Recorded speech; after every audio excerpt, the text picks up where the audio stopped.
Ladies and gentlemen, coming to you live from the Lucky Dog studio in a hidden location somewhere in the upper Midwest of the United States of America, it's a brother making his own way but with all the wrong opinions.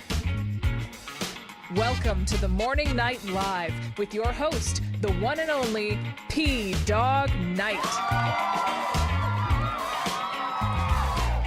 All right.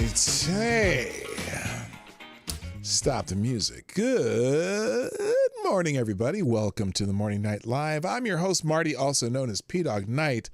On the internet, welcome back to the P-Dog Knight channel. I sound a little... Maybe it's just me. Maybe it's because I have headphones that are blocking out noise, but I sound a little... I don't even know what to call it. And my radio voice is back. Maybe it's just that, or it's just how I have this set up. But anyway, hi, how you doing? Welcome to the show. It is Monday, the 25th of November, 2024.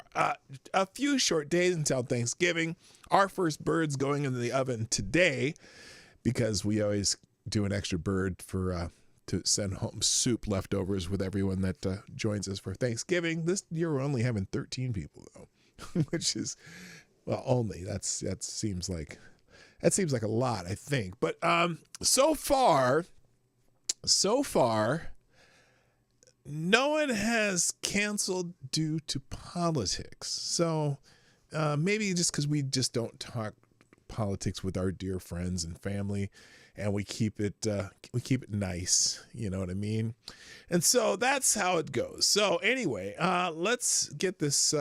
Is Rob Zombie metal? I don't know. It's Metal Monday, by the way. Welcome. That's why the music ahead of time is very metally. And I have a lot of stuff lined up. I have a lot of articles that I don't plan on getting to.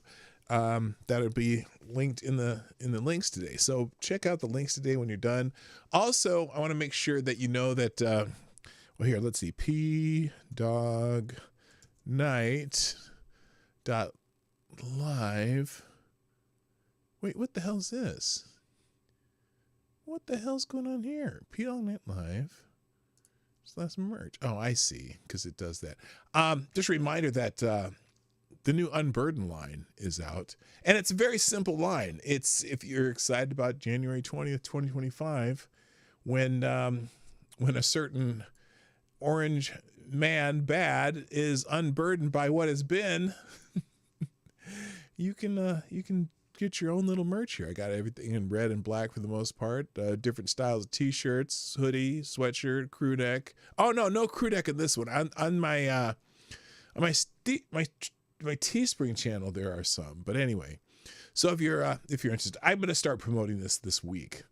Get them, if you order now, you certainly can get them in time for Christmas for your favorite MAGA person. I might even, I have one, I ordered one myself, and I'm not even a MAGA person, but I think that it's by the way, if you can't see what it said, January 20th, 2025, unburdened by what has been. So there you go. Anyway, let's get into the show. I wish I had clicked more videos to put on too, because there's a couple of videos I wanted to show you, but I don't have them handy. But anyway, let's get it started by saying hi to everybody. First in chat today, Mr. Jaeger Pony's in the house. Yeah, how about that? I'm concerned because I don't see my buddy here anywhere, and maybe did something happen to our friend? I hope not. Anyway, also good morning, Kara Soldier, Mike Savage, Blarg, Ty Alexander, The Scourge. I almost forgot. I'm sorry. Tyre Alexander, The Scourge. Okay, enough of that. And Sapphire Dragons here, Lord Stanhope. Good morning, Anon. 1, 2, 3. And that's it. Where the hell is everybody?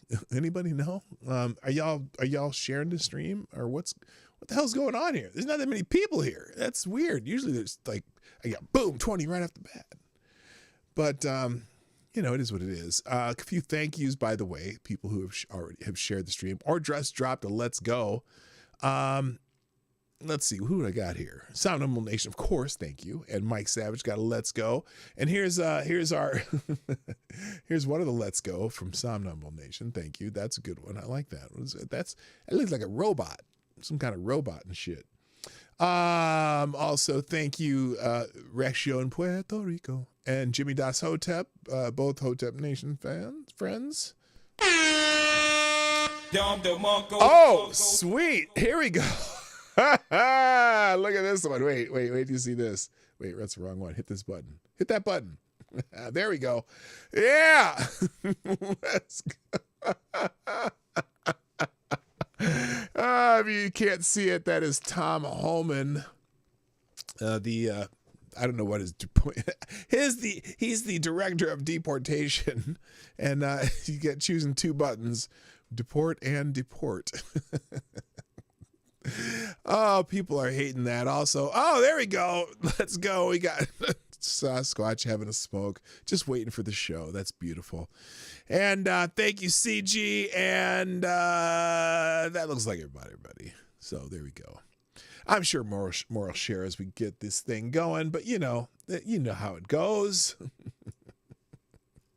Anyway, also, hey, Amazing Disgrace is in the house along with Rexio in Puerto Rico. So anyway, I hope you're all having a wonderful morning. I hope you had a nice weekend. My weekend was chill. What did we do?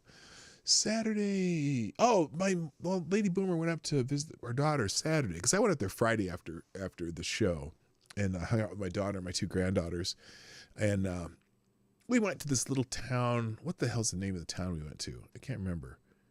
Oh, it's on the tip of my tongue too. Anyway, we walked around this little town, but everything was closed. It was late Friday afternoon. Everything closed at like 5:00. And, but we hung out at her house and just, I got to see my grandbabies. And then Lady Boomer did that Saturday morning. Then Lady Boomer and I on Saturday, we just got a bunch of stuff done, getting ready for Thanksgiving. We got our table set up already. We're really into Thanksgiving. Like, we love Thanksgiving. I cook so much damn food. Everyone goes home with leftovers, and they have friends and family and all kinds of things. I'm bummed though my son can't make it this year. Well, he hasn't made it for several years, but yeah, I don't know what happened that they can't come here this year, but that's okay. It's, we're gonna go see them in February, him and his wife. But yeah, we're just excited for Thanksgiving. We do the first bird today because that bird is basically one that I cut up for leftovers, and we make a giant pot of turkey soup that we send home. Everyone a little sample of turkey soup. That Lady Boomer loves doing that, and we're just thankful for being. It's I really feel bad for all these people that I see online that are cutting off friends and family because of who they voted for. And it's mostly the people on the left. Their rage and hate filled hearts right now are so enraged that they don't see straight. They don't, and I'm fortunate I haven't dealt with that. Of course, I don't spend a lot of time talking about politics outside of my show. There's people know my politics, but I don't throw them on my, I don't put shit on Facebook. The people who put all their political shit on Facebook drive me insane. I just go on Facebook occasionally to see how, friends are doing, make sure nobody died, see if anyone had any grandkids or kids or whatever. And I don't give a shit about people's politics on Facebook. It's not really what it's for. Now, X, I'm Mr. Political. On Instagram, I have one channel that's specifically political and one channel there are two other channels that have nothing to do with politics. And I keep that shit separate, but it just drives me insane watching people talking about how they're going to cut off their family. They've just cut off their family. It's like, fuck you. If you're one of those people, you deserve to be alone.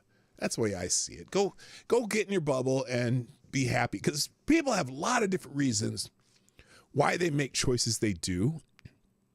And no, it's not because of hate and racism and sexism and misogyny, blah, blah, blah, blah. No, it's not. There's other reasons people make the decisions they do. And I know that I have a good heart and I care about people and we help people whenever we can. And you know, it has nothing, you know, I make choices based on other things that I believe would work better for society.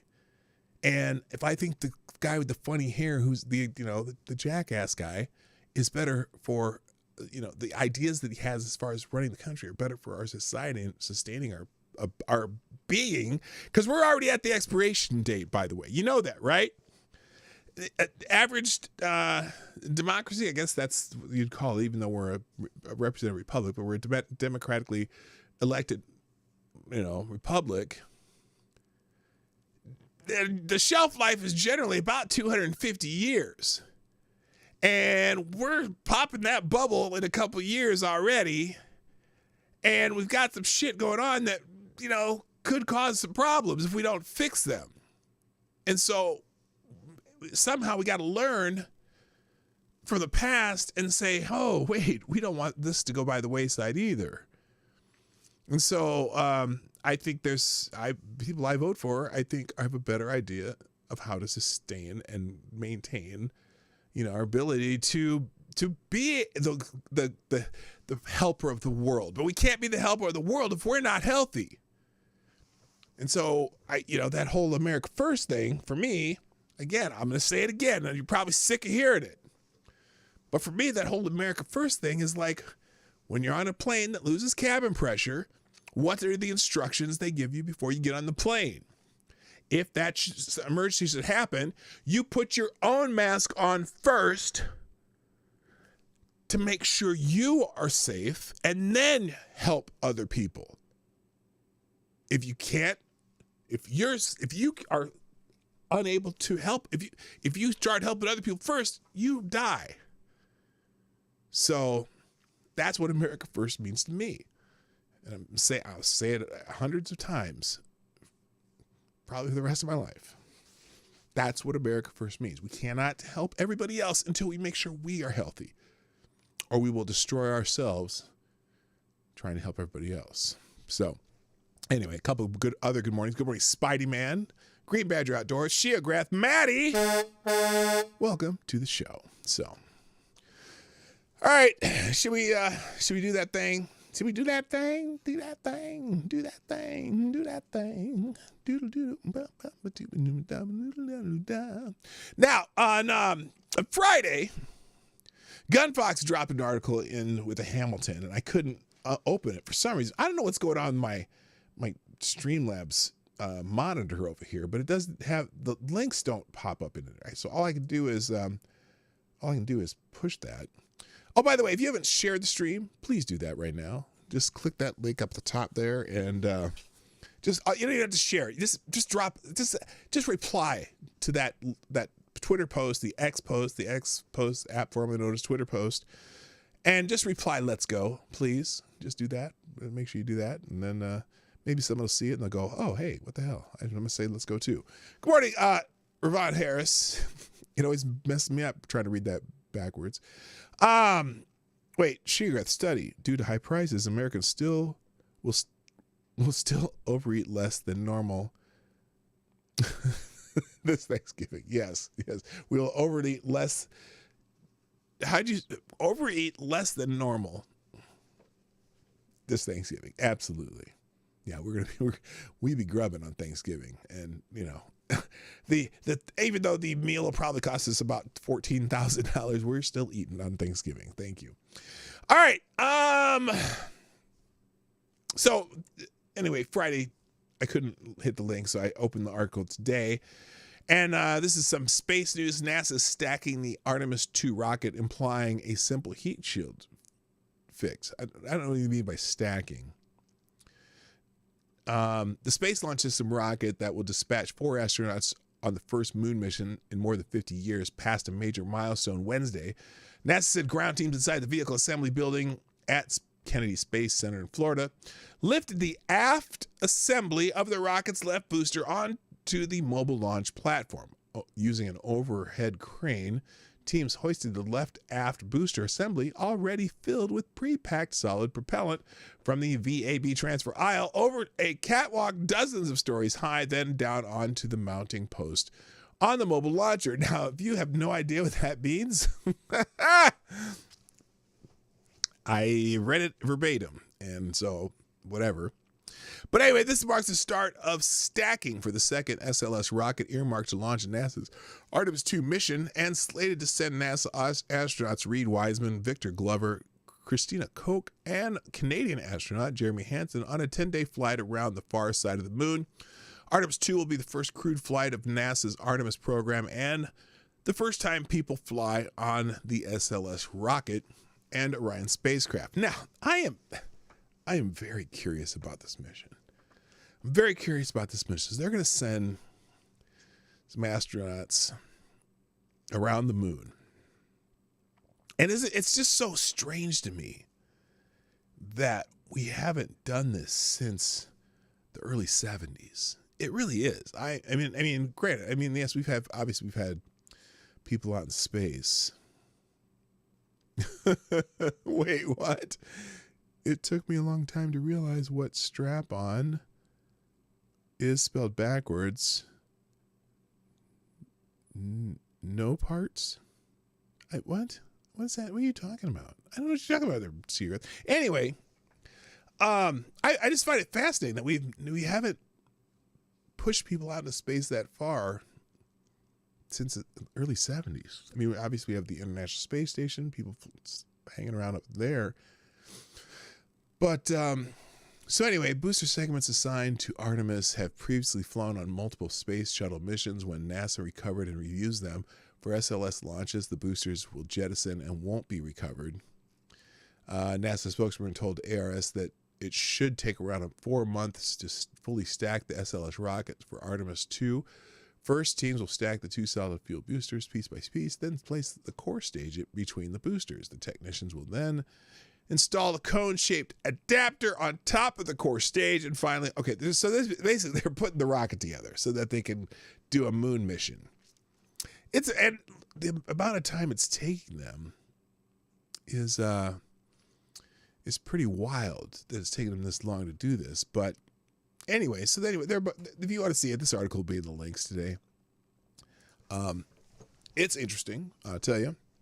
Took Elon Musk for NASA to get off their ass. Yeah, pretty much. So look forward to and I don't believe they're going to be landing on the moon, but it looks like they're just doing a trip around the moon on this particular mission. And then they're going to try to land on the moon again. I'm sorry. I shouldn't play like that. Anyway, today's coffee, almost the last of my enforcement coffee in my let's keep the dumb fuckery to a minimum cup.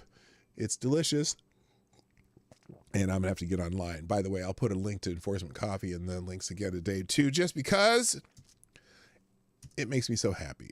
I'm just saying, I love this stuff. It's great stuff. All right, moving on. Let's talk about what's trending right now. Today is the International Day for the Elimination of Violence Against Women. And apparently this is the Red Shoes 2009 by Elena Chauvet, Installation of Male Violence. Okay. This is an interesting, what do you call it? International Day. And so this is, I guess this is from Singapore. Gender-based violence remains a worldwide issue, preventing young girls, women, and wider communities to access equal rights for all. This is a campaign in Singapore for that, where they have these people putting their hands up. The Nobel Prize Committee, their account says, when women are destroyed, it's not a woman's question, it's human rights. It's a human question. Denis Mukwege was awarded the 2018 Nobel Peace Prize for his work fighting against the use of sexual violence in war. Today, the International Day for Elimination of Violence Today is the International Day for the Elimination of Violence Against Women. So, and I do not want to minimize what this is about. It's interesting though, because the vast majority of violence is committed against men, but that's because men participate in wars, men fight each other, men generally do everything they can to protect women in their societies. But there's also some shitty men out there who do commit violence against women for whatever reason they do, and so there you go. Today, and this is the National Domestic Violence Hotline, says today is the International Day for the Elimination of Violence Against Women. It is a call to action and a reminder that violence against women and girls is the most pervasive human right violation worldwide. Is it?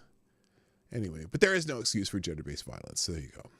What about violence towards men? Nearly got mugged yesterday. No, and that's what I'm saying. Most violence is violence men on men, I would assume.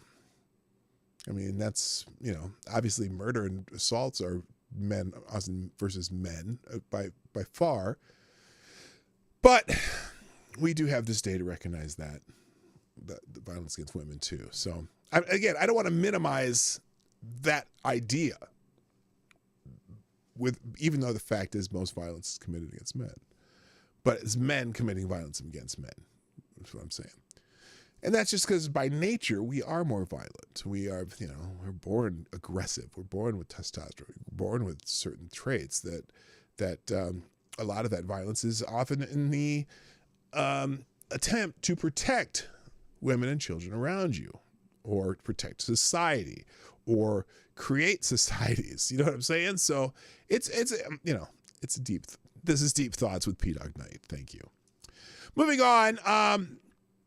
Also, Thanksgiving is coming up. Now, I just thought I'd pull up a thread of Thanksgiving things and just kind of casually go down this line. Someone here says, I am literally in tears. My mom seriously gave her boots and jacket right off her back and feet to a homeless woman. She's not on drugs. Her family abandoned her. Guess who's joining us for Thanksgiving? My mom asked me not to post this, but I am. My mom is an angel on earth, which that's sweet. You know what? Bless people who are able to do that kind of thing, to help people who they don't know, help strangers. And, you're inviting her into your home. I mean, it can be risky, or not. I don't know. By the way, Thanksgiving is also a great day for football. Here's something to show I can't show this. This is from a movie. I am going to put this link separate though, to this clip from, I don't know what movie it's from, talking about climate change. It's a clip where this guy's talking about how green energy isn't all that green, and but I don't want to show the clip from the movie. Also, just a reminder, and this, a keepsake someday you can look back on is now. She tried to cancel Thanksgiving 4 years ago this week. She told us to have dinner on Zoom, and she forbid us to gather with more than 10 family members. Ladies and gentlemen, it's none other than Gretchen Whitler. Okay, not so enthusiastic about Gretchen Whitler. Got it. Okay, here's Gretchen Whitler from 4 years ago. Let's make a plan for this Thanksgiving. Get a Zoom call organized with all of your out-of-town relatives. Oh, yes. Send them photos of your Thanksgiving meals and maybe record it. Send them photos of your Thanksgiving meal? Yeah, that'll be tasty. So you've got a keepsake someday that you can look back on. Yes. We can give thanks and talk to our loved ones without putting one another in. Well, and we can give communion with Doritos too, but shut the fuck up. Anyway, so far we're at 37 people for Thanksgiving. Oh my God. 37. This Shamika Michelle's gonna have 37 people at her Thanksgiving. Yeah, I'm happy. I'm straining at 13. Although we have room for let's see, 8 at one table. We could potentially do 16 people in our house for Thanksgiving, but this year it's gonna be it's gonna be 12. Oh, here. By the way, I didn't even notice Maxine Waters sitting here. This is the face you make when you cut off your Trump voting family members, and they moved Thanksgiving dinner a month ago and never told you. That's beautiful. So anyway. Oh, and then this is a message. Someone says, my simple recipe for our nation and your family to heal this Thanksgiving. I hope this is a good message, and this is where I'm going to, this is the last one I'm going to do about Thanksgiving. Let's go full. There we go. Okay, here we go. Here's a message from this guy. Let's see what he says. What do I do this Thanksgiving? What do I do with this person in my family? Oh my God. Who has been acting this way and saying these things and demonizing us. Hello, Willie. And the fact of the matter is, we do need to heal. We do need to get over this. We need to figure it out as a nation. That doesn't mean giving in. It means putting a pause on all of it. We do have one thing in common. Bless them. We're Americans. We're members of the same family. When all is said and done, we still have to hold on to that. And if Joe and Mika having a meeting with Donald Trump at Mar-a-Lago actually advances the ball, if it stands as a representation, well, if they can go talk to Trump, maybe I can let grandma over. As long as we just talk about, Wow! You would consider not having your grandma come over because you might have voted for somebody else. If you are, that you're an asshole. But anyway, I'm not healing people by saying that, I guess. So, hello, Tyler F. and Patio Furniture. Things that we all agree on. Turkey is great. Yeah. We call it stuffing, not dressing. Yes. And the Detroit Lions are the greatest professional football team this year. Okay, you just lost me there, dude. But they are doing really well this year. Then yeah, we can have a Thanksgiving. What do I do? Okay, so there you go. Yeah, suck it up and enjoy your relatives and avoid politics over Thanksgiving. That's what I say. So anyway, please don't this. Oh wait, this is funny. Please don't get political at Thanksgiving this year. Please don't get political at Thanksgiving this year. This is the message. I was only going to do one, but what the hell? Enough was enough. Me after Uncle Bill blesses the food. And I said, let Trumpomania run wild, brother. Let Trumpomania rule again. Let Trumpomania make America great again. Hello, Robbie Tedford. Trump has endorsed a practicing homosexual in his cabinet. As a Christian, I can no longer support him. Romans 1:26-27. Well, Robbie, you're casting the first stone there. Look. Is the practicing homosexual trying to fuck you? I want to know if the practicing homosexual can do his fucking job, And so look, and if I eliminated all practicing homosexuals from my life, there's a couple family members that I have to cut off, and I'm not going to. I'm going to let them deal with it when they get to the gates, if they've taken Jesus into their heart, and let them deal with it. I'm not here to judge them. I don't agree with their practice, but you know what? If they're family members, I still love them. So, and I don't know what the practicing homosexual, what that has to do with what he does in his cabinet. Now, look, if the practicing homosexual in the cabinet decides to make some videos in one of the Senate, chamber rooms or something like that fucker in the Biden administration did, then I would say, get the fuck out. But you know what? If the practicing homosexual in the cabinet has his personal business, personal and not in my business, I don't give a flying fuck. Not that I enjoy, I don't endorse it, but I don't care because he ain't trying to fuck me. So that's my stance on that. But I do appreciate the comment. And welcome to the show, Robbie. If you can handle that commentary, you probably can handle a lot worse than that. But I'm probably agree with most of the things you'd talk about otherwise. But again, that's between, to me, I'm not endorsing it, but I'm also saying that's between that practicing homosexual and God. And I am not God, so, not doing it.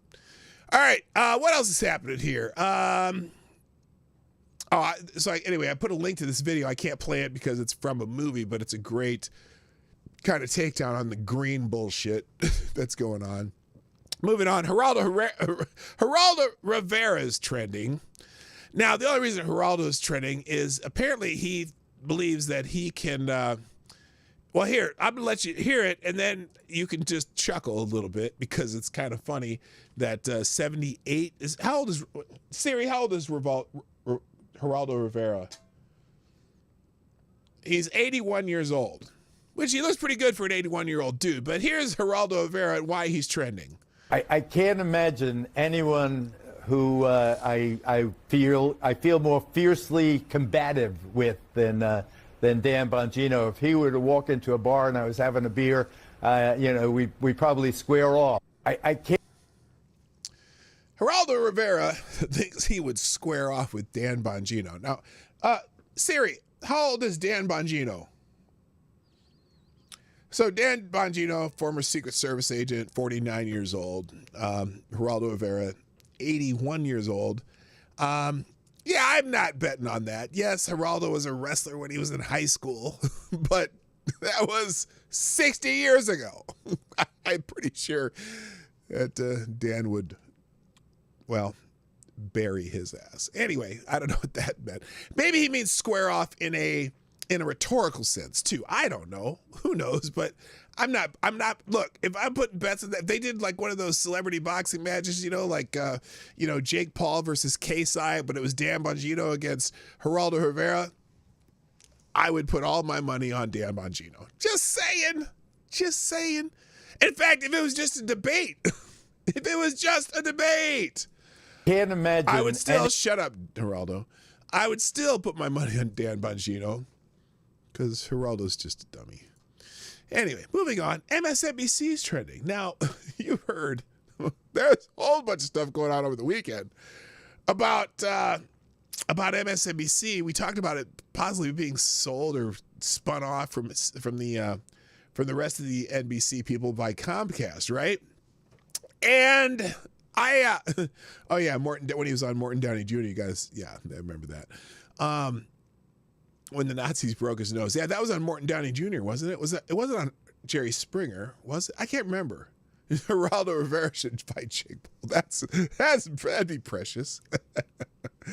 Oh my gosh. Anyway, MSNBC is trending because couple reasons. One, the Hallmark Channel has beat CNN and MSNBC in viewers last week, which is hilarious. Here's Patrick David Bett talking about that.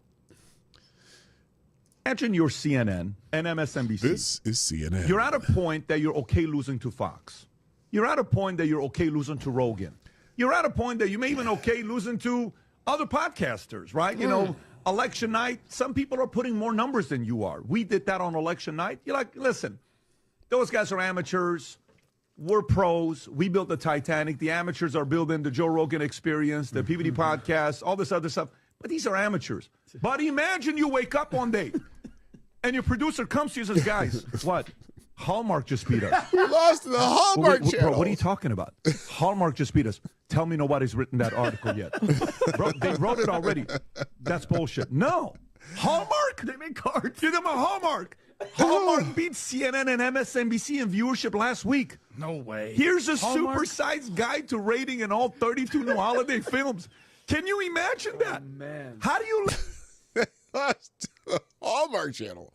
Holy shit. So anyway, you can watch that video's in the links. But the other part too is, remember when someone suggested to Elon Musk that he should buy Twitter and he said, really? How much does it cost?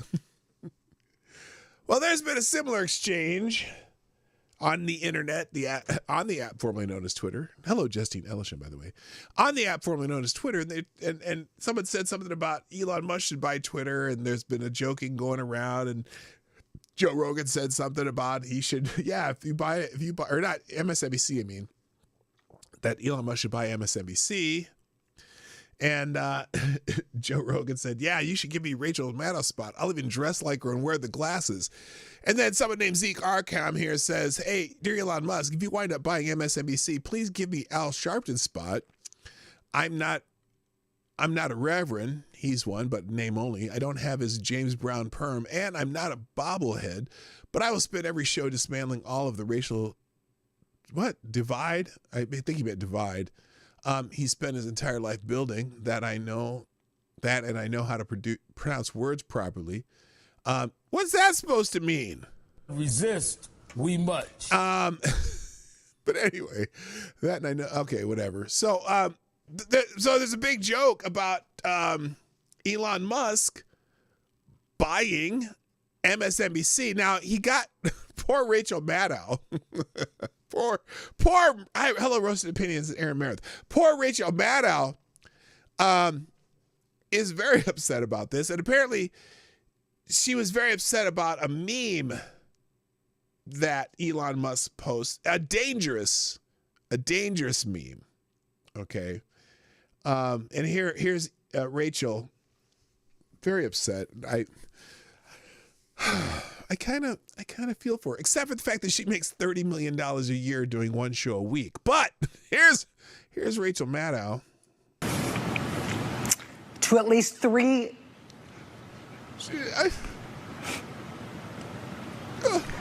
Put up the graphic of this. Oh, and that, look, now it's very inappropriate. It is very inappropriate. But poor Rachel. Poor Rachel. I think I'm going to have to hand this off. Yeah. Sorry. That does it for us tonight. So anyway, so she's very upset. Very upset. Joy Reid, too. Here it is. Oh, this is... then the other reason is because they just say stupid shit on MSNBC.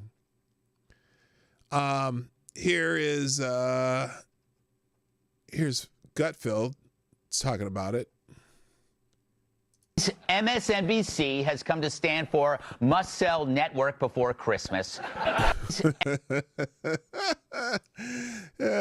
think Gutfeld's that funny, but that was humorous. Let's see. Joy Reid, I guess don't say Trump deployed the military to shoot citizens and to end multiculturalism. Wait a minute.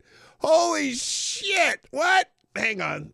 Sometimes I could just put clips of MSNBC all day and laugh. Then prepared all the... Hang on, here. Listen to this. Listen to this. You got to hear this. Hang on. Full screen. Okay, we're good. Listen to this shit. That because you're talking about deploying the U.S. military. Remember, Mark Esper, who was Donald Trump's Secretary of Defense for a while, told him, no, you cannot shoot American citizens. You can't have the military shoot American citizens. He's going to replace people. Okay, hold up. I really love how they play this game of telephone. Like every time they tell the story, it's something worse. And again, like Donald Trump wanted to shoot citizens. No, he just, maybe use them as riot police, whatever. People in the Department of Defense, with people who will say you can, and that you can deploy the military against. Well, Joe Biden's just made that. Has just made that possible, hasn't he? Joe Biden just had that executive order that went into the military, and they have a new directive that they can use the United States military to handle domestic disturbances, including the possibility or the unfortunate incident of ending some people. Joe Biden did that. And I am hoping that when Trump comes in, he says, well, that's not a good idea. We're going to rescind that. That would probably ease Joy's fears. Protesters, that you can arrest journalists for reporting things that Donald Trump doesn't like. I haven't heard that one either. That sort of thing, right?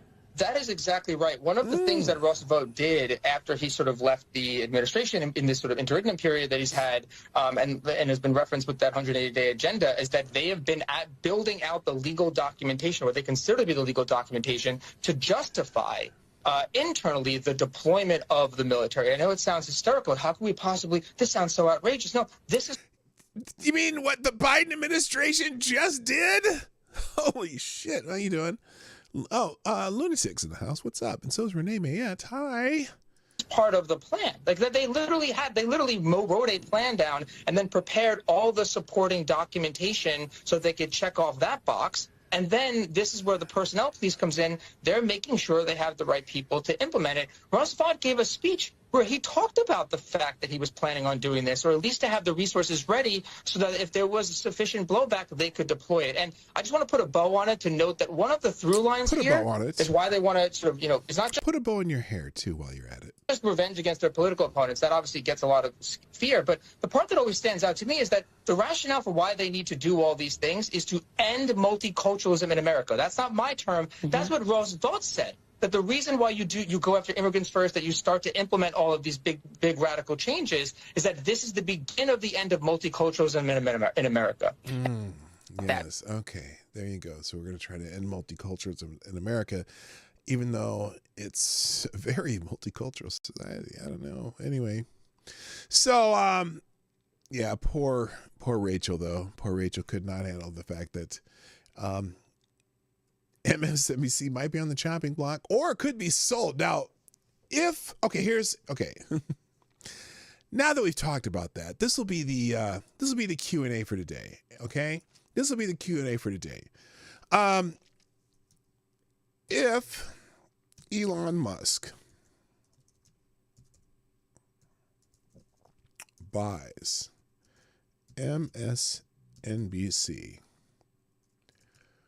what should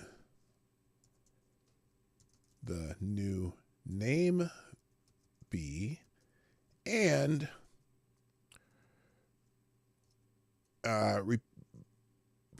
who should name that replacement for one MSNBC host? Let me find room for that. Name replacement for one current host. Okay, there you go. There's today's Q&A. And one answer per person, please. I know I kind of failed in that one last time, but one answer per person. We'll try to get to that later in the show. All right, here we go. All right, moving on. Other things trending. The national debt has officially crossed 36 trillion with a TR dollars. $36 trillion. That's $6,787 for every single person in America. Yay. That's in the news. Let's see. Oh, here's another one that you're just going to love. Caitlyn Jenner is trending a little bit because Caitlyn Jenner says I'll call her she, even though I know that she's a male human. Caitlyn Jenner has declared her intention to run for the governor of California as a Republican. This announcement comes after her previous attempt in a recall election in 2021, where she garnered only 1% of the votes. There is also a discussion about Vice President Kamala Harris potentially returning to California politics, indicating her openness to various future political roles. Yeah, I don't think she's gonna go away. So anyway, Caitlyn Jenner, make California great again. Breaking. Caitlyn Jenner is considering a run for Republican governor of California. I don't know why. But would Caitlyn Jenner be worse than Gavin Newsom? You got to think about that. Would Caitlyn Jenner be worse than Gavin Newsom? Probably not. You can't. What do they got to? The famous line. What do they have to lose? I don't get it. I don't understand. I think Ms. Jenner probably has some other issues that Caitlyn Jenner needs to deal with first, but it is what it is. So there you go. Let's move on. What else is up here? Let's see. We did Caitlyn Jenner. Oh, here. There's a bird flu outbreak in raw milk. Apparently in California, there has been a discovery of bird flu from a certain farm in raw milk. And so, the lefties are taking this opportunity to take shots at Robert F. Kennedy Jr. California health officials said the bird flu was detected in a batch of raw milk sold at retail stores across the state. And the New York Post article here, the bird flu virus was detected in a retail sample of raw milk in a California-based dairy farm as cases continue to rise across the state, health officials announced. The contaminated sample came from Fresno-based Raw Farm, the largest producer and retailer of raw dairy in California. The tainted sample was detected by officials from the Santa Clara County Public Health Office, which has been testing raw milk already placed in retail stores across the state as a second line of consumer protection.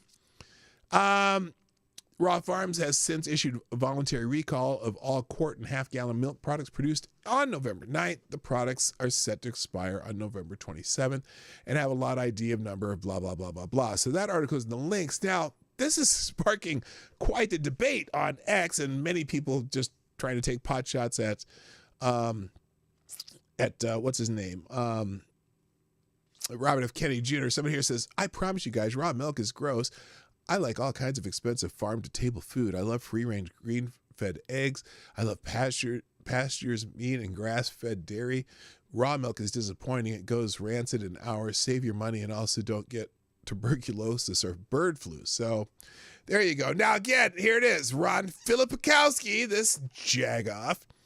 Good thing Trump's new HHS Secretary RFK Jr. is an advocate for raw milk, that pasteurization stuff that saved hundreds of thousands of kids from bovine tuberculosis and other diseases is all deep state nonsense. No, it's not. I have no interest in raw milk, but if people want to drink raw milk, I don't give a flying fig if they want to. Slate, oh my God, what is this?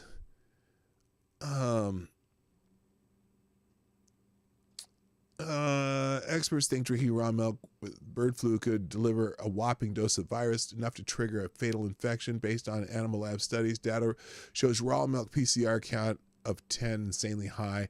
Don't drink raw milk. And so lots of people advocating against raw milk. Look, I'm fully on board for pasteurized milk, but if people want raw milk, I don't care. As long as you find it from a safe source, I don't care. So anyway. Now, someone though also posted this. y'all know that they literally created the bird flu out of a lab, right? And now millions of chickens and cows will be slaughtered. This was back in when is this from? What's the date on this? This is from June 5th, 2024, which they've been finding bird flu and things. Just a little ditty on bird flu, and they have Dr. what's his name? I can't remember this dude's name. Now they're trying to start a food supply shortage.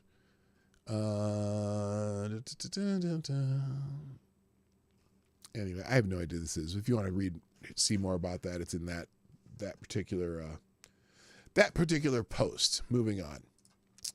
Let's see. Also trending. Surgeon General is trending. Now let's talk about some of Trump's cabinet picks and plans for the future come January 20th, 2025. Reminder, January 20th, 2025 is that day when we will be unburdened by what has been, and I'm certainly know he will be. Which is, it's funny because, she uses that line a lot, Kamala Harris, what can be unburdened by what has been, right? And you understood the line in a way, but now it has a whole new meaning, doesn't it?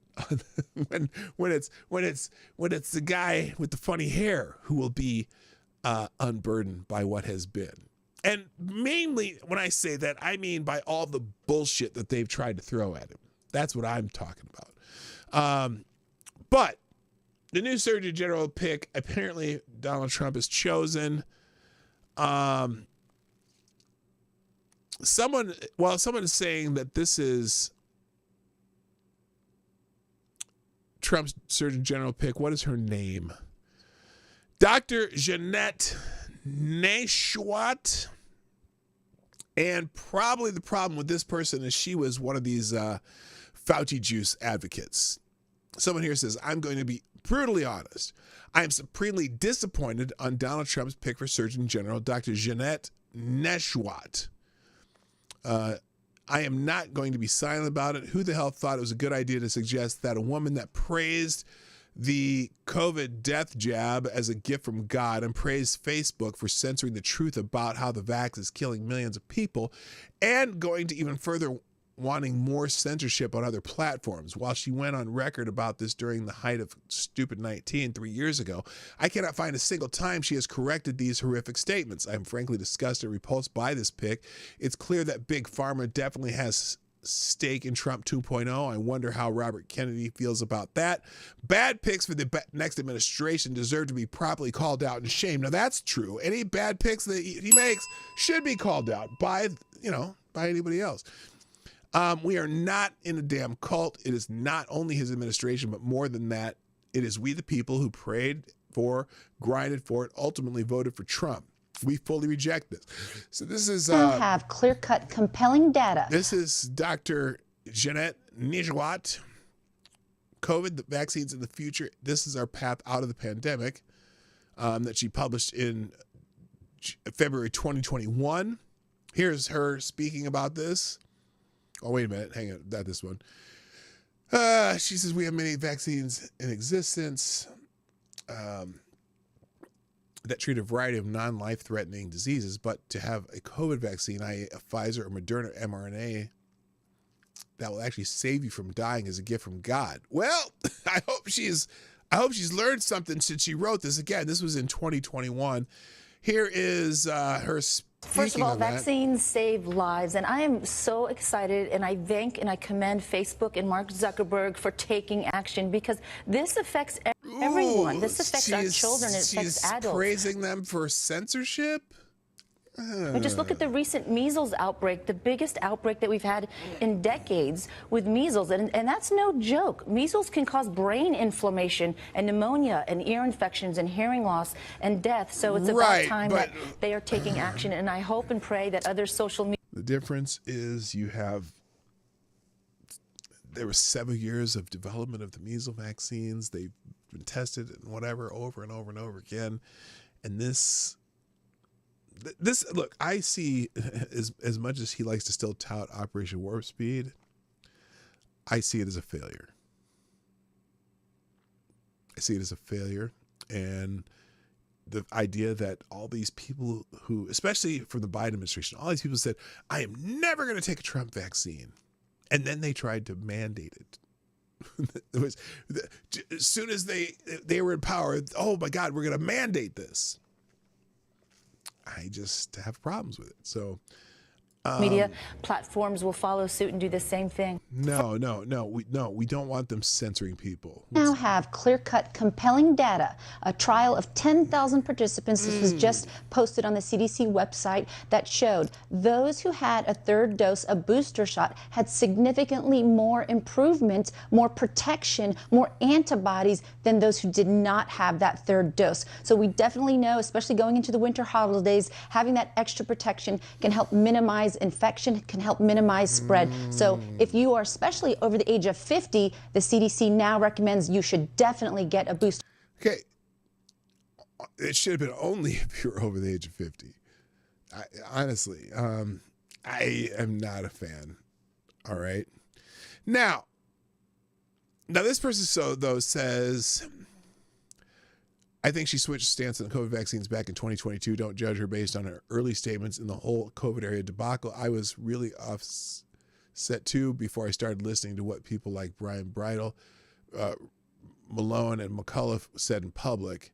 This person asked, has she publicly apologized for misleading millions, leading to death and despair for countless families? I don't know what the answer to that is. I don't think so. Trust me, I hear you. But people standing up to tyranny in public, they are not a common commodity, and many of them already have a place in the Trump administration. And she was outspoken about not putting that crap into children. Okay, I don't know if she was outspoken against doing this with children, I don't know. But otherwise, there are several people who are not happy about this. Veva Fry says, I don't care if Trump's pick for Surgeon General has apologized, recanted, or repented for her position on masks, the jab, the treatment of children during COVID. What Dr. Jeanette has said about COVID, face masks, and the vaccines is utterly disqualifying. Here's just a flavor of things she said that cannot be unsaid. She should respectfully decline the nomination and let someone who did not contribute to the COVID crimes against humanity accept the position. So this is some, I guess this is a montage of things she said. Let's see what this is. But yesterday, the CDC put out guidelines. If you are fully vaccinated, then it is safe to go outside, to go hiking, biking, to enjoy outdoor dining, to be around other. Now, granted, she is relaying what the CDC has said.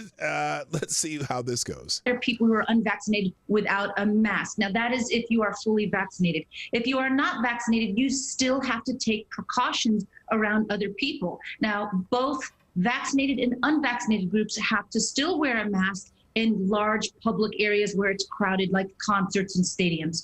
And then when it comes to children, you know, we've got a lot of data that tells us children under the age of 10 are low risk for carriers or for transmission of COVID. So we really need to keep that in mind, especially with the summer coming up with summer camps. CDC is still recommending that the young ones wear their masks when they are around others, stay in cohorts with camping. And the only times that they can remove their mask is if they, obviously if they're sleeping, if they're swimming, if they're eating, and they still have.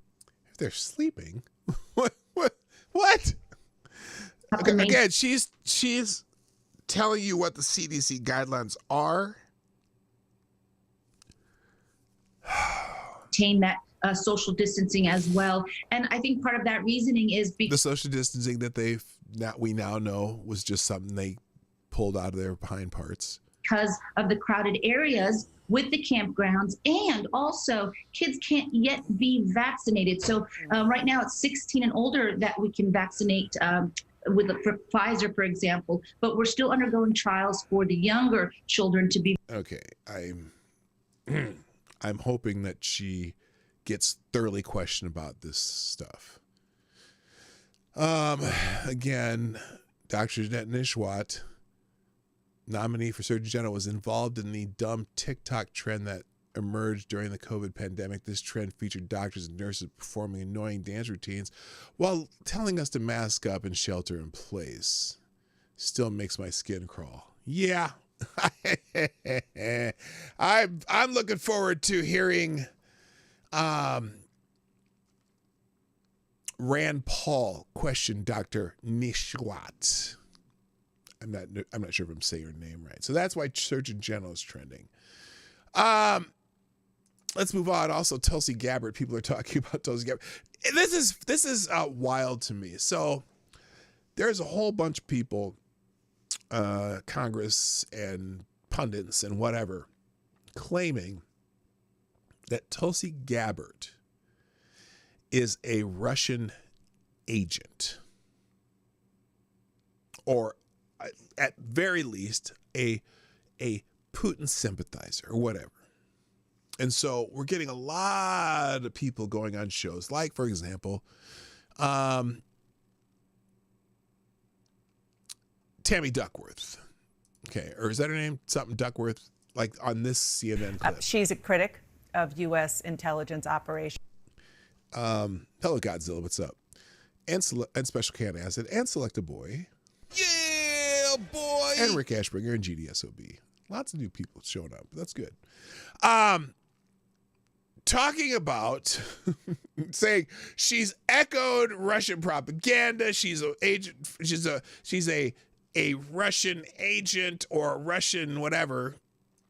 She has promoted Russian propaganda. Oh, Your fellow Democrat, Debbie Wasserman Schultz, called her, quote, likely a Russian asset. A Russian asset. You and Tulsi Gabbard are both veterans. You served with her in the House. What do you think of her?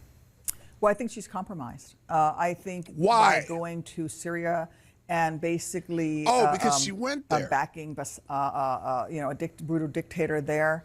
I mean, Russian-controlled media called her a Russian asset. No, they didn't, but they did praise her. But the idea that they called her a Russian asset, no. So I do think that we have a real deep concern whether or not she's a compromised person. And frankly, the U.S. Intelligence Committee, the U.S. Intelligence Community has identified her as having troubling relationships with America's foes. And so my worry is that she couldn't pass a background check.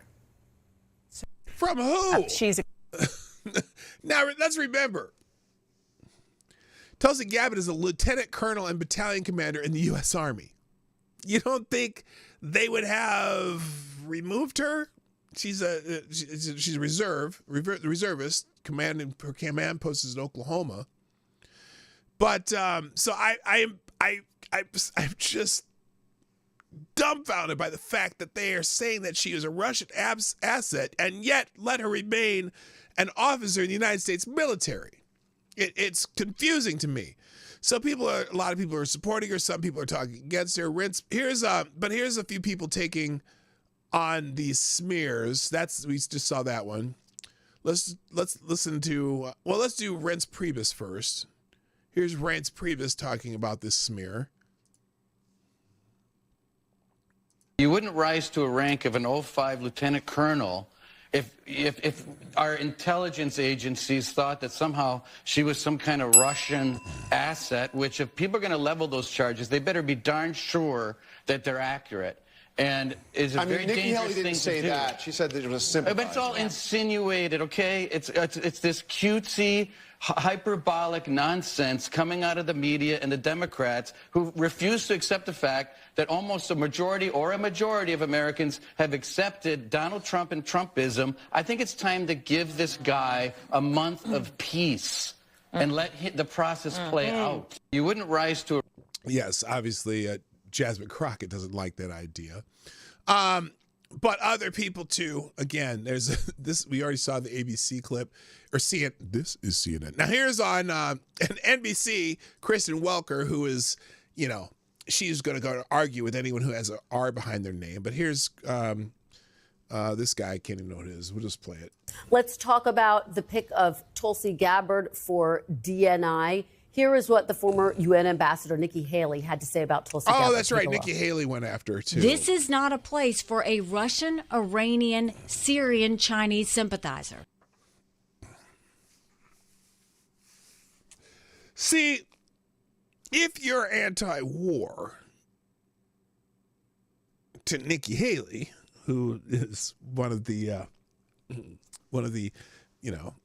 I can't remember. Isn't she on the board of Boeing or some shit? Then you're a sympathizer to anyone who might be an enemy to us if you're anti-war. DNI has to analyze real threats.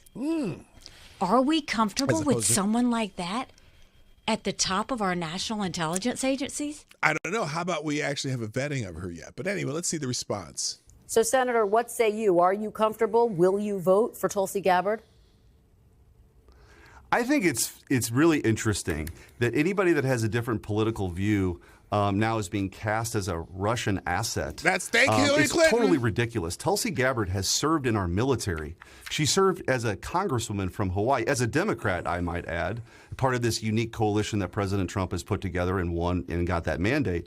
But I think it's insulting. It's a slur, quite frankly. There's no evidence that she's an asset of another country. She served this country honorably. And by the way, she cares deeply about our Constitution and civil liberties and making sure people aren't being targeted by these intelligence agencies. So again, I think this is a reformer who can come in, who maybe is not part of the same Washington cocktail party circuit that people in the intel community are used to. But maybe that's exactly what we need right now. President Trump listened to the American people when they screamed about these issues. They want to be heard. They feel like Washington's broken, and I think I'm surprised Kristen hasn't cut him off yet and tries to argue with him. Oh, wait. Somebody in like Tulsi Gabbard is a welcome news. So you're a yes on Tulsi Gabbard, Senator, just to be clear? I'm a yes on Pam Bondi. I'm a yes on Pete Hegseth. I'm a yes on Tulsi Gabbard. Absolutely. Okay, good for him. Good for him. And then one more here. This is who is this? This is Senator Mullen, Mark Wayne Mullen, on This is CNN. With Dana Bash, who certainly will probably interrupt him. Let's see if Dana Bash interrupts him in this 54-second clip. Keep in mind that Tulsi Gabbard is still Lieutenant Colonel in the United States Army. She commands the reserve unit here in Oklahoma and Missouri. If she was compromised, if she wasn't able to, I mean, it's such a pass stupid background argument. check, if she wasn't able to do her job, she still wouldn't be in the Army. And so Tammy is absolutely dead wrong on this, and she should retract those words. That's the most dangerous thing she could say, is that a United States lieutenant colonel and the United States Army is compromised and is an asset of Russia. It's actually sad to fucking hear her say insane that. is what it when I heard her is. say that, I thought, I wonder if this is political, because she's upset that Tulsi Gabbard left the Democrat Party. Oh, that did you see Dana look? Did you see her head move? Dana didn't like that. They went woke. Because I know they actually got along when they were in the House, and she knows Tulsi Gabbard. She knows her heart. She has a heart to serve. And so I think that's probably more politically motivated than it actually has any truth to it at all. Absolutely. And I don't even want to hear what Dana Bash has to say. Fuck Dana Bash. All right. Also, Pete Hegseth, they're talking about Pete still because, you know, I'm sorry. When they say, well, they just want to make a Fox News host the Secretary of Defense. Oh, you mean this? You mean this Fox News host? This one right here? What happened there? There we go. This guy right here. My cursor even showing? Oh, the cursor's not showing anymore. Can't even see my cursor. Anyway, the guy on the left there, that's Pete Hegseth. He was deployed in Iraq. In fact, he says not Tim Walz in Iraq.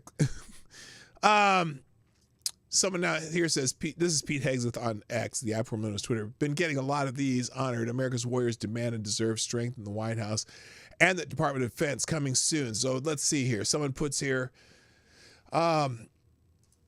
it's so ironic that in the past few weeks, I've spent time with our godson who has finished in the top of his class through his Ranger training and quickly moved up the ranks. He has been on the fence about continuing as he is likely shoo-in for Delta, but is so disillusioned by the military, DEI, poor leadership, etc., that he's considered getting out completely. It would be a huge loss for our country to lose someone like him, but last night I shared Pete's news and interview with him. He is ready to get back after it full steam. Changes like this are truly going to make a difference in our country.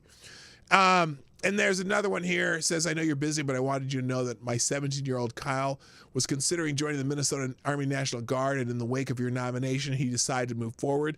He will be participating in MEPS at the end of the month. So that's the messages that Pete Hegseth has been getting. And if you want a sample of Pete Hegseth, I don't know if you've seen this clip before. I've seen it a few times. This is why they're really upset with Pete Hegseth. Now remember, by the way, Pete Hegseth is not just a Fox News weekend host, which is that's the criticism that you get. He wants to put a Fox News host in front of the military. No, Pete Hegseth is a lieutenant colonel or lieutenant major, lieutenant colonel. He is a officer who's been deployed twice in Iraq. He is a combat veteran, 20 years in the military, 2 Bronze Stars for valor, and he's also been running a veterans help organization for a while too, and he has his undergrad from Princeton. He has a graduate degree from Harvard University. Not that those are worth the spit it took to make the paper for that, but but for those who are saying, women from Harvard can't get a job because it's DEI, but you put a Fox News host at the head of the military. Yeah, one with 2 Bronze Stars, 20 years experience, and and degrees from those same schools that your little chiggy did. Anyway, not lieutenant major, lieutenant colonel. I know there's no such thing as lieutenant major. That's why as soon as I said it, I'm like, that ain't right. Anyway, actually, it's Tulsi Gabbard who's a lieutenant colonel. I believe Pete Hegseth has the rank of major. I can't remember what his rank is. But anyway, here's Pete Hegseth. This is what really pisses them off, though, about Pete Hegseth. The Pentagon is in the book, the exact amount of years, but in the past X number of years, 10, 12, 15, the Pentagon has a perfect record in all of its war games against China. We lose every time inside the Pentagon war games. We know what our real capability. You see, we didn't even get to this part of the war on warriors. I mean, the military-industrial complex, the way we procure weapon systems. We're always the way our system works, the way our bureaucratic system works, where the speed of weapons procurement works. We're always a decade behind in fighting the last war, whereas China, we have what did Rumsfeld say? You go to the war, the army you have. We have the army. China's building an army specifically dedicated to defeating the United States of America. That is their strategic outset. Take hypersonic missiles. So if our whole power projection platform is aircraft carriers and the ability to project power that way strategically around the globe, and yeah, we have a nuclear triad and all of that, but a big part of it. And if 15 hypersonic missiles can take out our 10 aircraft carriers in the first 20 minutes of a conflict, what does that look like? Yeah.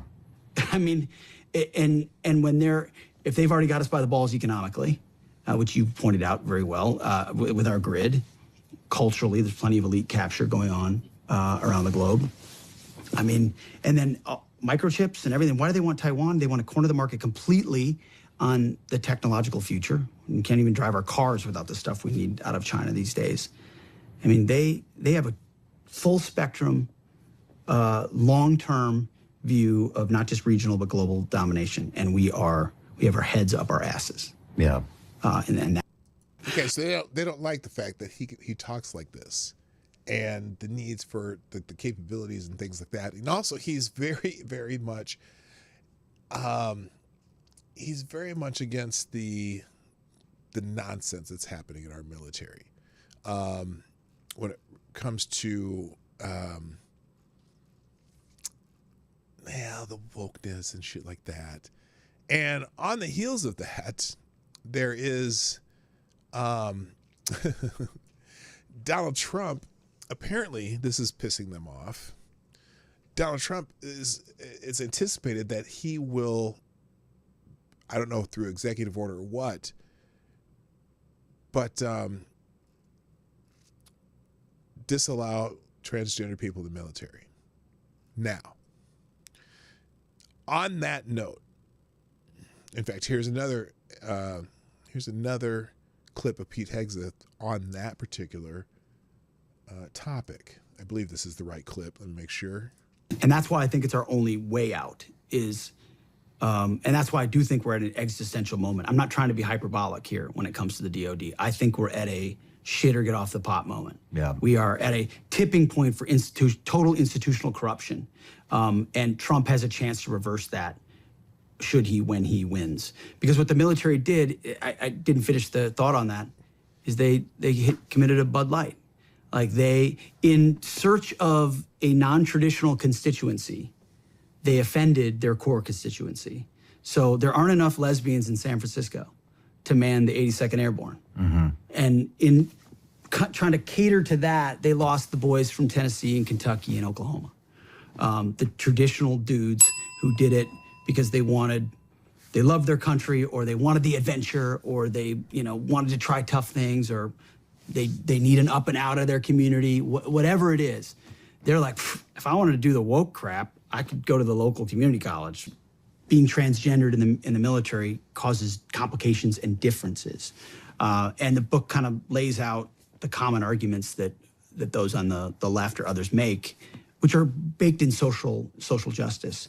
So it started, you saw it under Clinton with the tinkering of Don't Ask, Don't Tell and the reasons for those changes. And I talked to some of the people involved in when that was changed. But it really started to accelerate under Obama.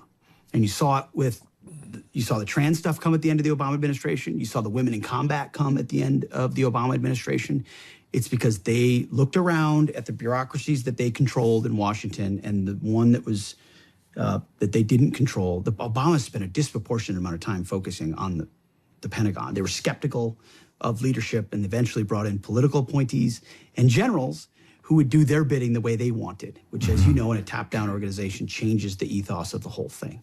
So the book is meant to pull the whole curtain back, mostly from Obama forward, and explain how the Army that I enlisted in, or that I swore an oath in 2001 and was commissioned in 2003, looks a lot different than the Army of today, because we're focused on a lot of the wrong things.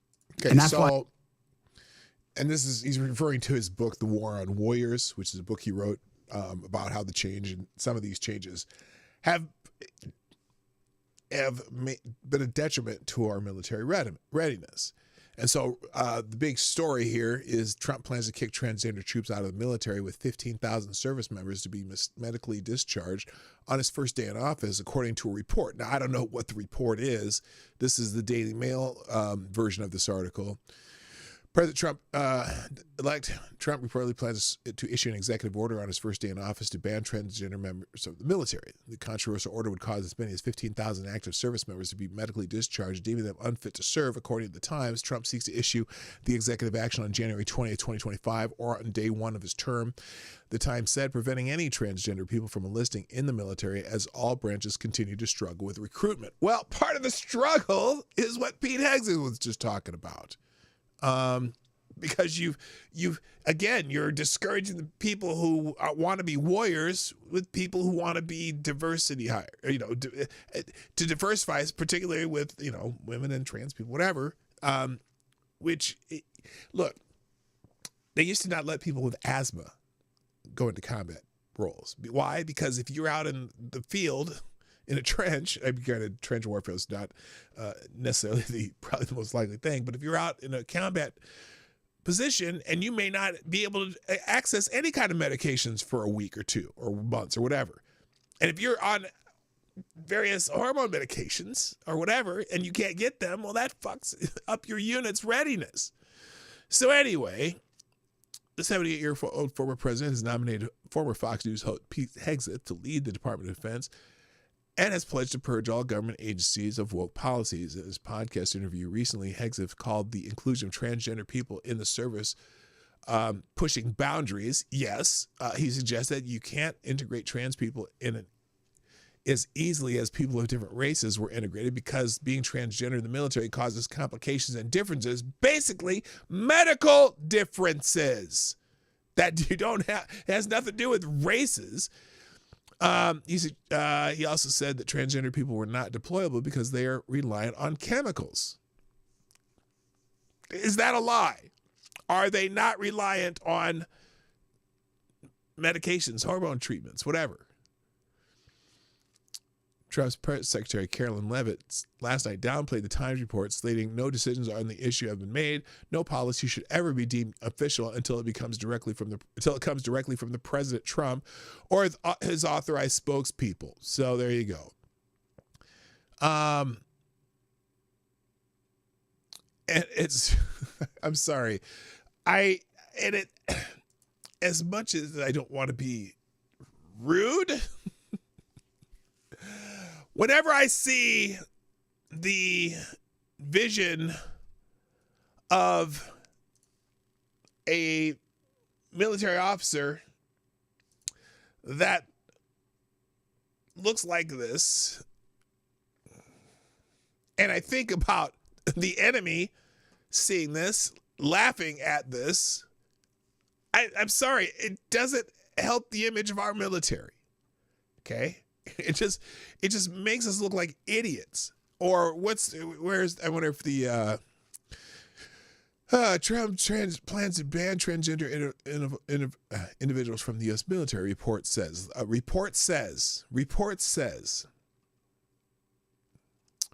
But again, when you see, Kristen Beck, U.S. Navy SEAL retired, worthy of life, liberty, and military service. Now you can, what? I served 20 years in U.S. Navy SEALs. 15,000 transgender Americans currently serve. First, recruiting numbers down across the board. Second, we are trained, currently serving in war zones. Many are senior ranks. Discharges will be bigly mistake. For who? For who? And are you a Navy SEAL now? Do you think in the field as a Navy SEAL, if you're deployed as a Navy SEAL and you need your hormones to remain in your chosen state of being, and you're out in the field and you can't get them, what does that do to you? It kind of fucks you up, doesn't it? You should know better than anyone why you wouldn't want that out in the field. Biden's Pentagon has quietly expanded the woke transgender policies. Center for Military Readiness found advances in the wrong direction. The military can now change their sex assigned at birth to a different gender role. This is from Newsmax. The Biden administration has quietly expanded its policies. That's 8 minutes long. I'm not gonna get into it. But U.S. military now serves as a free platform for trans people to undergo full gender reassignment surgeries courtesy of the taxpayer. So cool. Yeah, this is the other part. Why? So you can join the military to get your surgery done for free? Not a day goes by that I'm not grateful to be serving at this period of time. Being able to undergo a full gender transition beyond hormones, laser hair removal, Botox, lip injections, hair lowering, like literally. Cosmetic surgery on the taxpayer dime. Why?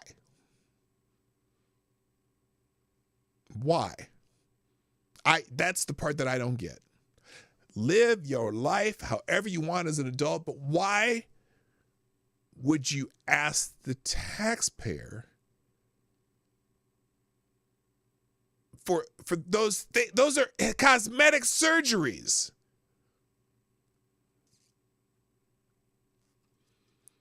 Help me understand it. Somebody help me understand it. And I know there's people out there saying, "Oh, you're a transphobe, blah, blah, blah." No. I don't care if you do that on your own time, on your own dime, on your own, figure out how you can manipulate your insurance company to do it. I don't care. But to have the taxpayer do it? Because listen, I want you to listen to this again, because listen to all the things that this person lists. Listen to the things this person lists. Now, this is far beyond the gender reassignment, right? Listen to it again. Not a day goes by that I'm not grateful to be serving at this period of time. Being able to undergo a full gender transition. So the gender transition, that would be just the sex organ reassignment surgery, right? But listen to other things. Beyond hormones. Beyond hormones. So hormones, which if you're doing it, I suppose that you'd have to have that part, right? But laser hair removal. Laser hair removal, cosmetic. Botox, cosmetic. Lip injection. Lip injections, cosmetic.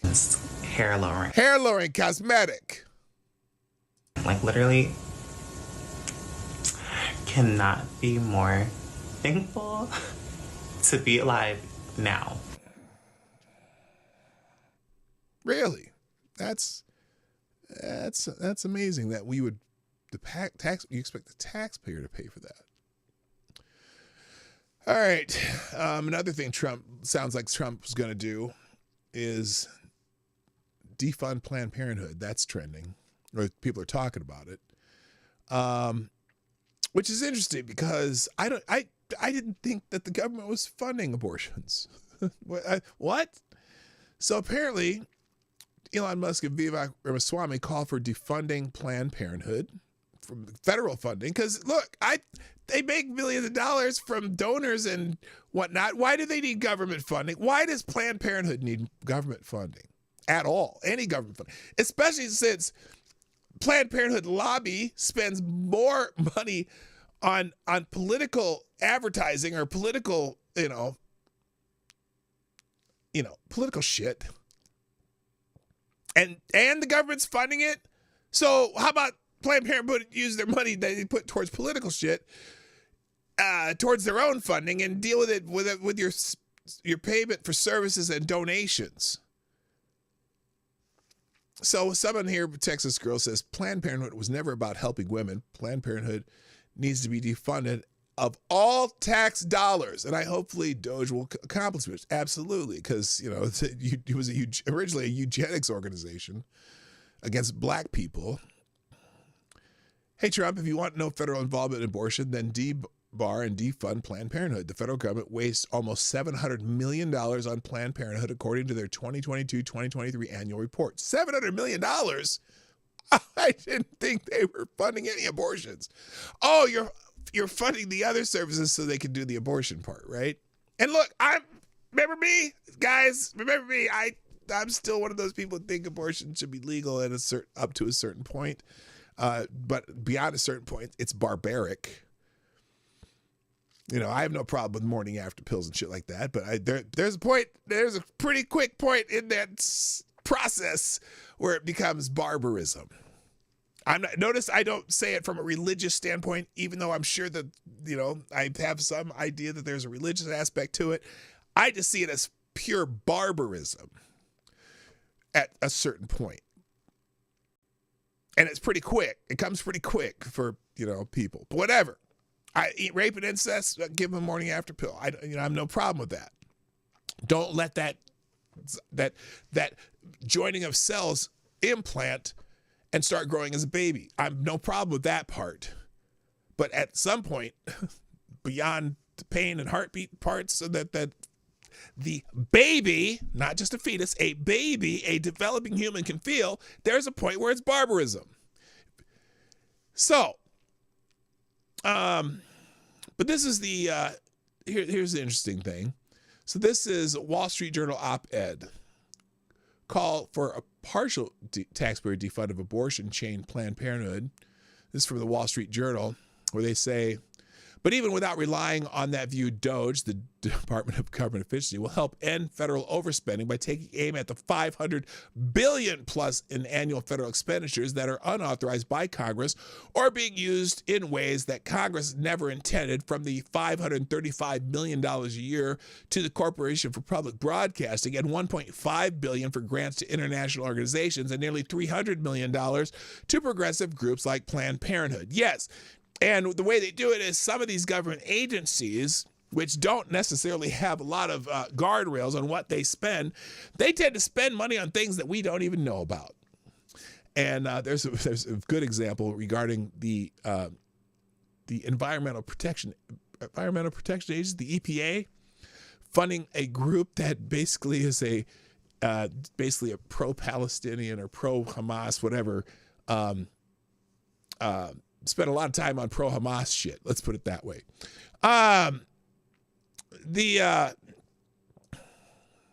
So anyway, that's another thing that's being talked about there, that Donald Trump plans to. Plus, by the way, Planned Parenthood refuses to hand over records of transgender procedures on children. The Missouri Attorney General says Planned Parenthood should hand over docs showing whether kids were experimented on without parental consent. But yeah, they receive over $500 million a year from Health and Human Services Title X grants. And then they turn around and contributed $10 million in this election cycle to Democrats. So they get millions and millions and hundreds of millions of dollars from the United States government, but then they spend their political capital on getting Democrats elected who will give them more money. That's fucking brilliant. That's brilliant. All right. Also trending, nuclear Ukraine. So not only have, this is interesting. So as you saw that little, in my thumbnail up there, in the 28th paragraph of an article from the New York Times, this article right here, Trump vowed to end war could leave Ukraine with few options. Fascinating article title, right? One question is whether the new administration in Europe will provide security guarantees that prevent Russia from taking over more territory. It's an interesting article talking about how, Trump has a little bit different take on Ukraine. But down here in the 28th paragraph, where is it? Well,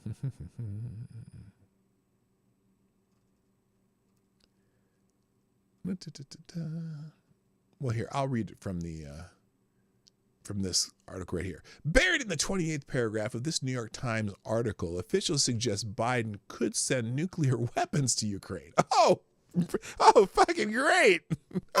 Great. So U.S. and European officials are discussing deterrence as a possible security guarantee for Ukraine, including such as stockpiling conventional arsenals sufficient to strike a punishing blow if Russia violates a ceasefire. Several officials even suggested that Mr. Biden could return nuclear weapons to Ukraine that were taken from it after the fall of the Soviet Union. That would be an instant and enormous deterrent, but such a step would be complicated and have serious implications. Wow, are we gonna do our own reverse Cuban Missile Crisis here?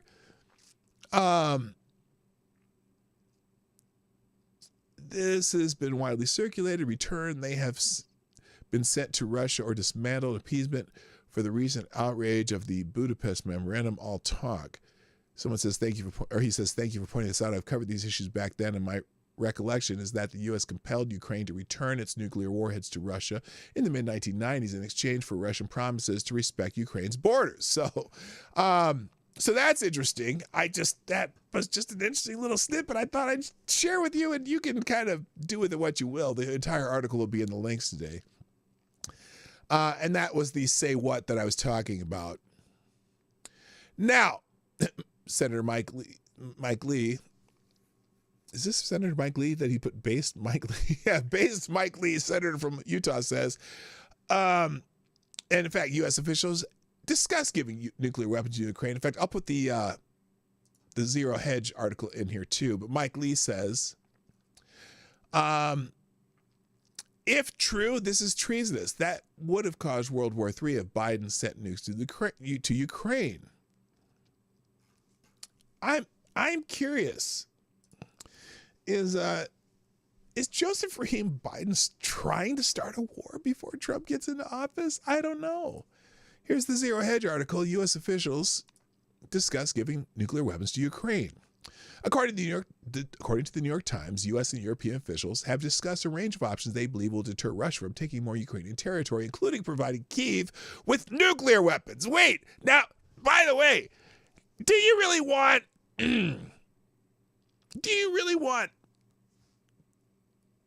one of the most corrupt countries on the planet, Ukraine, do you want them to have nuclear weapons? I'm just not feeling it. Hello, Midnight in Exile. Thank you. I can start the show now. Fan-fucking-tastic. That's awesome. Thank you. I don't get it. Thank you, Avocados Diablo. Oh, this is from a while ago. Thank you, Avocados Diablo. You are the new Streamlabs Superstar sponsor of the day. Thank you, Avocados Diablo. The new Streamlabs. Wait a minute. The new Streamlabs Superstar sponsor of the day. Yeah, that's my voice. Who says, dropping a small bullet in the tip jar, says, Tammy Duckworth is just salty. Tulsi still has legs, fat ankles, and all. Why you always got to mess with Tulsi like that? Why do you always got to mess with Tulsi like that? She didn't have fat ankles. Damn it, AD. I don't understand you sometimes. I just don't understand you. Thank you for sponsoring the show. The only sponsor of the show today. By the way, you still have like 3 minutes to sponsor the show. Anyone who want to sponsor the show, sponsor the show. It's right. Oh, I didn't have the link up there. Well, the links are in the chat. All right. There's a couple of articles in the links today, and this Zero Hedge article, but I'm running out of time. So I do want to get to the few people who have answered the question of the day yet, which would be Lord Stanhope, Shrapnel, and, oops, what happened there? And Somnambule Nation. So the question is, if Elon Musk buys MSNBC, what should the new name be? And name a replacement name a replacement for one current host. So first, Lord Stanhope says, the name of the news name of the station shall be, it will become the Guerrilla Fighting League Network, GFLN, Guerrilla Fighting League Network, perfect. And the Alex Jones should replace Al Sharpton. Oh, that would be fucking awesome, wouldn't it? My God, imagine if Elon Musk buys MSNBC and he puts Alex Jones on there. That would be awesome. That'd be just as awesome as Joe Rogan. They could put the Joe Rogan podcast on at 7 o'clock. They could do, but that would be 3 hours long. Well, no one watches cable anyway. Anyway, Shrapnel says, replace Joy Reid with the Hodge twins. Oh, fuck yeah. That would be awesome. Change the name to, Simon Nation says, change the name to Flex and replace any host with Alina Habba. Habba. Yeah, we like that one.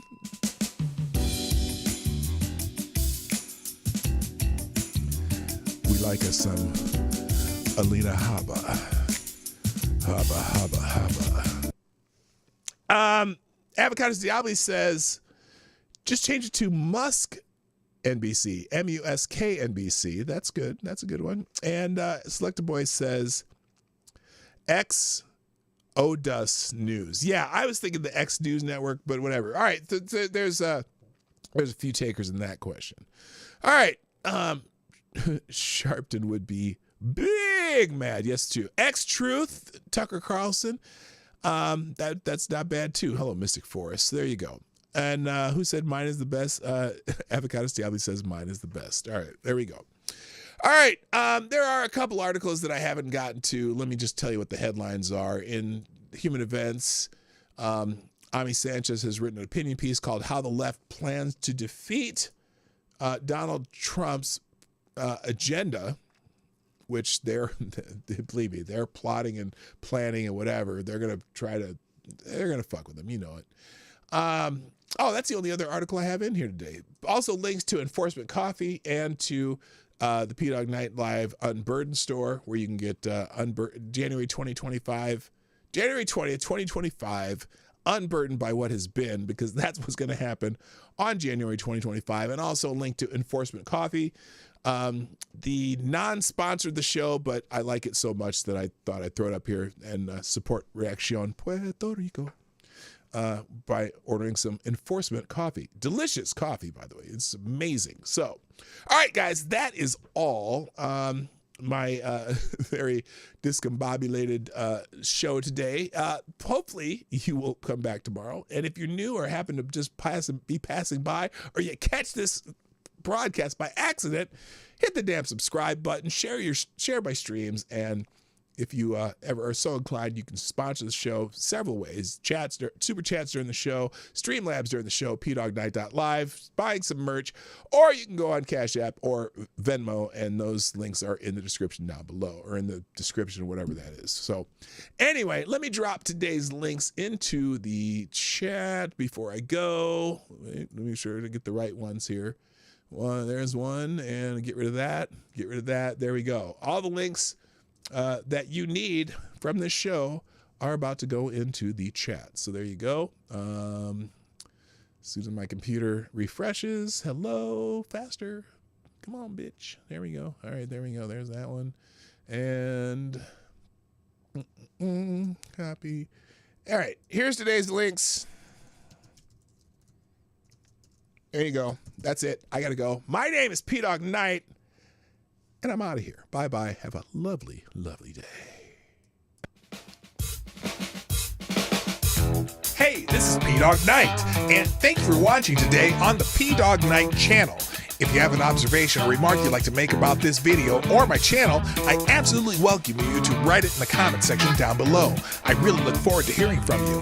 And before you go, if you like what you saw but you're not already subscribed, please make sure you hit the subscribe button and definitely click that bell that pops up afterwards so you'll be notified when I post new videos or when we go live. I broadcast my live show, The Morning Night Live, Monday through Friday at 10 o'clock Eastern, 9 o'clock Central. A special thank you to all the supporters of this channel who share our videos on social media and who make donations through Streamlabs, YouTube, Venmo, and Cash App, which are all linked in the description down below.